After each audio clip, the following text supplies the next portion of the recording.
मी Vaishali Swapnil Kulkarni ITI ठाणा girls इथे swing technology निर्देशिका म्हणून कार्यरत आहे। मी आज आपल्याला कळीदार कुर्ता जेंट्स कुर्ता आहे हा ड्राफ्टिंग कसा करायचा ते दाखवणार आहे। तयार झाल्यानंतर तो या चित्रात दाखवल्याप्रमाणे दिसणार आहे। हा जेंट्स कुर्ता आहे आणि नेहरू कुर्त्यापेक्षा हा लूज असतो, लूज गारमेंट आहे। ते याप्रमाणे घेतलेली आहेत मी।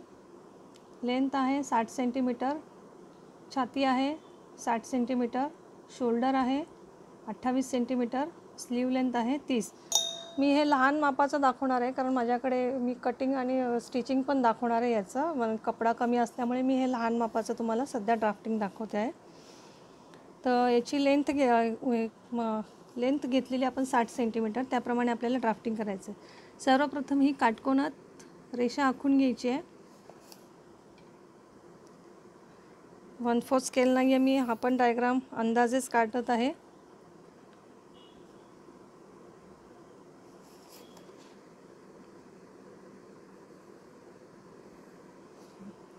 इथे आपण काटकोनात सर्वप्रथम 0 घेतो। हा 0 घेतला, त्यानुसार 1 ते 0 पूर्ण उंची घ्यायची आहे। याच्यात आपण कुठलाही मार्जिन वगैरे घेतलेलं नाही आहे किंवा खालती दुमडण्यासाठी पण घेतलेलं नाही आहे, ते आपण डायरेक्ट कपड्यामध्ये घेणार आहोत। तर 1 ते 0 पूर्ण उंची घ्यायची आहे। 2 ते 0 छातीचा चौथा भाग घ्यायचा आहे। 2 ते 0 छातीचा चौथा भाग। त्यानंतर इथे आडव्या रेषेवरती 3 आकडा घ्यायचा आहे। 3 ते 0 शोल्डरच्या निम्मे, शोल्डरचा दुसरा भाग घ्यायचा आहे या ठिकाणी आपल्याला। त्यानंतर 4 ते 3 सरळ रेषा घ्यायची आहे। जेवढं 2 ते 0 माप आहे तेवढंच 4 ते 3 येईल। इथे पॉईंट घ्यायचा आहे 4। त्यानंतर तीच सरळ रेषा खालपर्यंत घ्यायची आहे। पूर्ण उंचीचं जे माप घेतले आहे त्या तिथपर्यंत समांतर रेषा घ्यायची आपल्याला। 5 ते 4 पण सरळ रेषा घ्यायची आहे। अशा प्रकारे हा आपला सेंटर पीस येतो। इथे डॉटेड रेषा आखून घेऊया।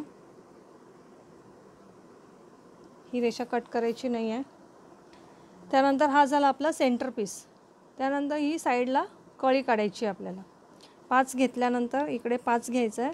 त्यानंतर ही कळीचं माप घ्यायचं आहे 6 ते 4 छातीचा 12वा भाग,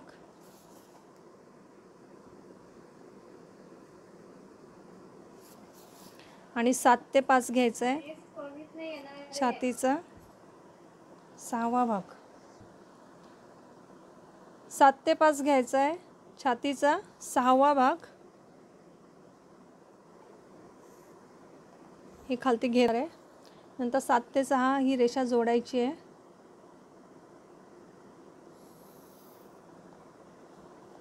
ही झाली आपल्या साईड कळ्या। ह्या 4 कळ्या असणार आहे, 2 फ्रंटला 2 बॅकला। इथे आकडा द्यायचा 7। त्याच्यानंतर इकडे घ्या 8, 9,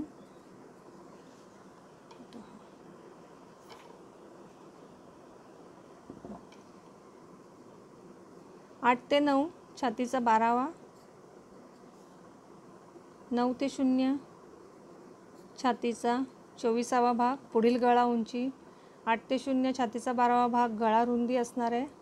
आणि 10 ते 0 छातीचा 12वा भाग अधिक 1 सेंटीमीटर ही गळा उंची, पुढील गळा उंची असणार आहे। ही तुम्ही आवडीनुसार 1 सेंटीमीटर किंवा 2 सेंटीमीटर वाढवू शकता, पण जेंट्समध्ये शक्यतो जास्त मोठा गळा राहत नाही, त्यामुळे छातीचा 12वा अधिक 1 सेंटीमीटरच पुरेसा आहे।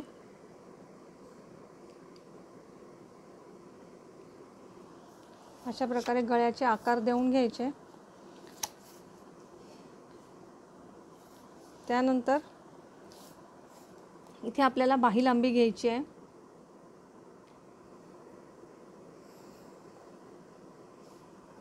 हे असणारे आपले 11 आकडा घ्यायचा आहे। इथे 10 ते 3 बाही लांबीचं जे माप आहे ते घ्यायचं आहे, पूर्ण 30 सेंटीमीटर।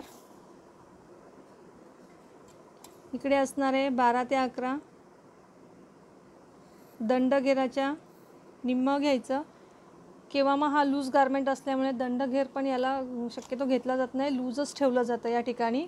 मग त्यासाठी आपण माप काय घ्यायचं आहे तर छातीचा चौथा जो आपण घेतलं होतं 4 ते 3 तेच माप घेऊन त्याच्यातून 2 सेंटीमीटर वजा करायचे. म्हणजे 12 ते 11 हा नियम आपला असा येईल, छातीचा चौथा भाग वजा 2 सेंटीमीटर. त्यानंतर इथे 13 घेतलं आहे, इथे 14 घेतलं आहे. 13 ते 14 छातीचा 12वा भाग घ्यायचा आहे. हा गजेट पीस असणार आहे. इथे पण छातीचा 12वा, म्हणजे 13 ते 6 छातीचा 12वा भाग, 14 ते 6 छातीचा 12वा भाग आणि हा इथे 14 ते 13 जोडायचा आहे. छातीचा 12वा भागाचा हा ट्रायंगल 2 पीस आपल्याला गजेट पीस म्हणून जोडायचे आहेत. याला ह्या जॉबला मुंड्याचा आकार नाही आहे. तुम्ही बघाल याच्यामध्ये कुठल्याही प्रकारचा मुंड्याचा आकार आर्म होल दिलेला नाही आहे. तर याच्यामध्ये असंच सगळ्या काटकोनामध्येच बाहीसुद्धा जोडली जाते आणि तिथे आकार यावा म्हणून एक गजेट पीस दोन्ही बाजूनी जोडला जातो मुंड्यामध्ये. ठीक आहे, इथपर्यंत झाला आहे. आता हे पॉकेटसाठी घ्यायचं आपल्याला 15 ते 6 आपल्याला घ्यायचं आहे छातीचा 6वा भाग आणि 16 ते 15 पुन्हा घ्यायचा आपल्याला छातीचा 6वा भाग. इथून इथपर्यंत 6वा भाग घ्यायचा आहे, 15 ते 6 नंतर 16 ते 15 घ्यायचा आहे आणि नंतर 17 ते 16 जे घ्यायचे माप ते आहे छातीचा 12वा भाग. इथून खाली आपल्याला ओपनिंग ठेवायचं आहे. 17 ते 7 जे आहे ते ओपनिंग ठेवायचं, पण त्याचं माप जे आहे ते इथून घ्यायचं आहे. 17 ते 6 छातीचा 12वा भाग घेऊन खालचा भाग ओपनिंग ठेवायचा. इथे शिलाई राहील आणि हे पॉकेटचं ओपनिंग राहणार आहे. या ठिकाणी आपल्याला इनसीम पॉकेट जे आहे कुर्त्यामध्ये जे लावतो आपण ट्रायंगल करून, ते पॉकेट या ठिकाणी लावायचं आपल्याला. अशा प्रकारे हे ड्राफ्टिंग पूर्ण झालेलं आहे. याचं कटिंग आणि स्टिचिंग कसं करायचं याचा मी पुढील व्हिडिओ बनवून तो अपलोड करणार आहे. थँक्यू.